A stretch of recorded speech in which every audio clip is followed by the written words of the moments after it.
Hey y'all, it's Pambela with Real Talk and my series, Why Did I? The Abuser. Why did I stay with the abuser?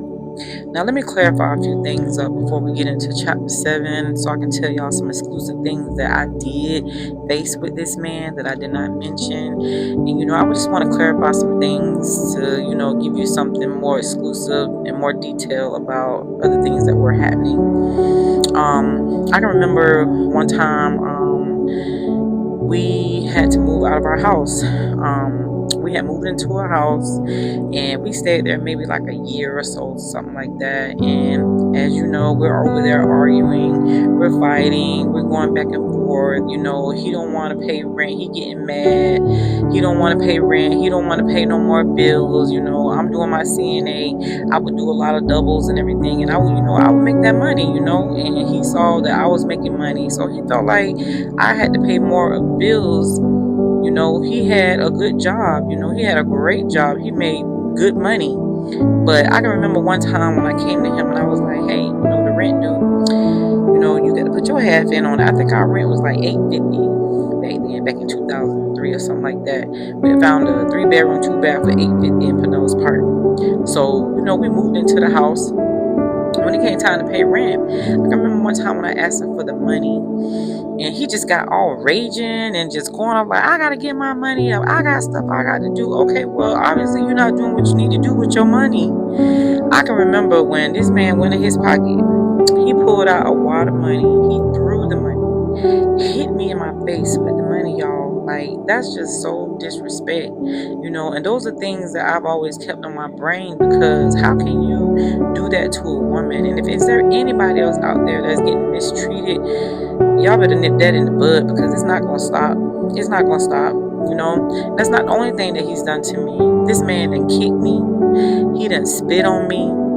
I remember one time me and him got into it so bad, y'all. I'm talking about it was so bad.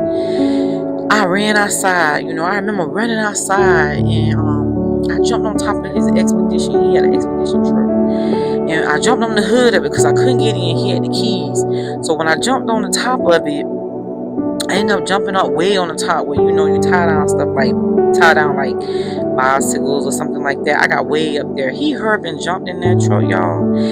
That man backed out with me on top of that car and took me down the alley going like 90, y'all. And he was swerving the wheel, trying to like make me fall off the top of the car.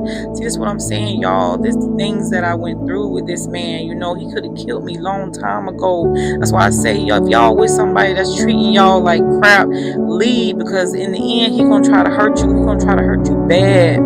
Now, while I'm on top of this truck going down this alley, he hit the brakes real hard. And when he hit the brakes, I was holding on to the bars, y'all, with all my might.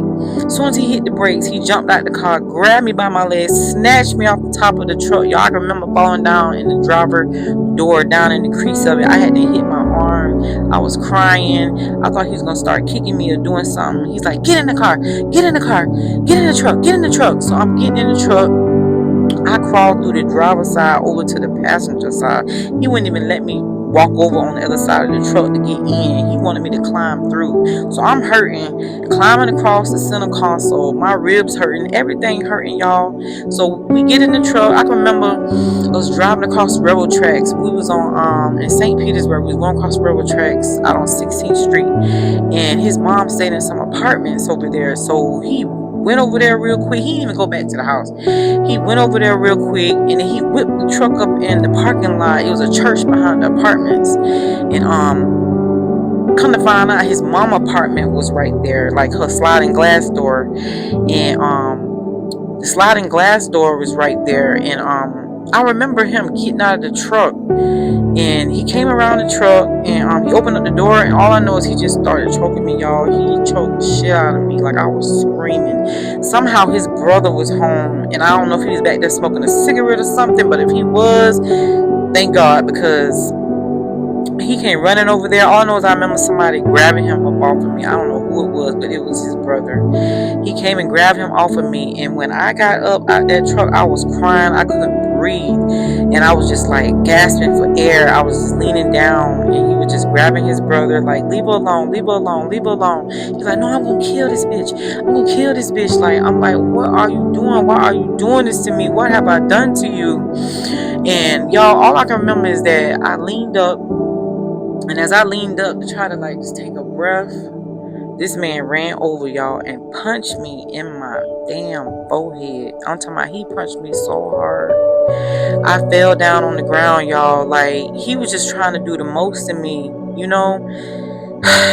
I just don't understand why I stayed with this man, y'all. I mean, y'all just, give it to me raw, y'all. I deserve it, because, that was a point in time in my life where I really feel like I didn't have nobody, and I know I didn't deserve all of that, but I tolerated it because I didn't want to be by myself, and I just wanted to be with somebody. I had to move in a new place. Things didn't work out with baby daddy, and then I ran into this guy. He made me feel like he was the man, and that's what he needed to do to prove that he was the man, which I didn't have to take it, but I was just being young and dumb, y'all. I was so young and dumb, and I just thank God every day that I made it and I'm still here. So after that, he punched me in the forehead. His brother grabbed me. He told me to go to the house, run through the back door, the sliding glass door. So I ran over, went through the sliding glass door, locked it. The guy was outside. He was outside with his brother, the abuser. I'm gonna say the guy, the abuser. He was outside. He was out there trying to calm him down. Tell you the truth, I don't know. The way he was acting, I don't know. It looked like he was on something, and we're gonna get to that. We're gonna get to something like that.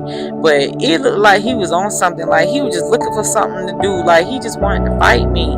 It's like he was waiting on me to say something or do something to make him just pop off on me. And I guess I gave him what he want, y'all. I guess I gave him what he want. But I know I didn't deserve any of that. I was a single mom. I had my kids. I mean, why are you doing this to me? We have no ties together. Why are you doing this to me? You wouldn't want nobody to do that to your daughter. You wouldn't want nobody to do that to your baby mama. Like, why are you doing this to me? You pursued me. I didn't pursue you. How you gonna pursue somebody and treat them like trash? That don't make no sense. But anyway, so after all that was said and done, I went inside the house. I was crying. I was sitting on the couch. His mom wasn't there. I think she hadn't went out for drinks with her cousin or her sister or somebody. So I'm sitting in the living room. I'm crying. Next thing you know, I see the front door open. His brother come walking in, and he come walking in right behind him. I'm like, oh my God, I am not gonna fight him in this lady's house. But he didn't do nothing. He went upstairs. He washed his hands. I guess he was washing his face. I'm sitting downstairs crying. So I went outside. I started walking because we didn't stay too far from where his mom lived. So I was like, you know what, I'm gonna walk home. So I started walking down the sidewalk.